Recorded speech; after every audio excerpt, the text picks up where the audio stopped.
নিয়ম অনুযায়ী কোনো দেশের রাষ্ট্রপ্রধান বা উচ্চপদস্থ কর্মকর্তা অন্য কোনো রাষ্ট্রে সফরে গেলে দুই দেশের রাষ্ট্রপ্রধান বা উচ্চপদস্থ কর্মকর্তাদের সঙ্গে কুশল বিনিময়, করমর্দন, সেই সাথে গ্রুপ ছবি তোলা হয়। কিন্তু মার্কিনীদের সাথে চিরাচরিত এই নিয়ম অনুসরণ করেনি ইরান। সুইজারল্যান্ডের বার্গেনস্টকে বহুপাক্ষিক আলোচনা শুরুর ঠিক আগ মুহূর্তে মার্কিন প্রতিনিধি দলের সঙ্গে করমর্দন ও দলবদ্ধ ছবি তোলার প্রস্তাব সরাসরি প্রত্যাখ্যান করেছে ইরানের আলোচক দল।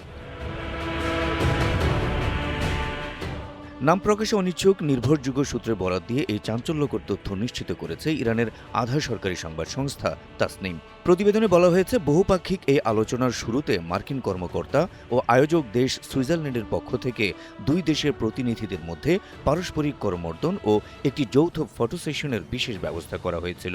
তবে ইরানি প্রতিনিধি দলের প্রধান মোহাম্মদ বাকের গালিবাফ এই পরিকল্পনার সরাসরি বিরোধিতা করেন।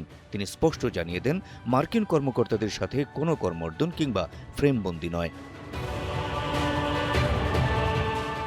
ইরানের এই কঠোর প্রত্যাখ্যানের পর শেষ পর্যন্ত ইরানি প্রতিনিধি দলকে ছাড়াই মার্কিন কর্মকর্তাদের নিয়ে সরাসরি টেলিভিশন সম্প্রচার এবং মূল ফটো সেশনটি সম্পন্ন করতে বাধ্য হন আয়োজকরা। গণমাধ্যমের জন্য নির্ধারিত এই আনুষ্ঠানিক পর্ব শেষ হওয়ার পরেই ইরানি প্রতিনিধিরা মূল আলোচনাস্থলে প্রবেশ করেন।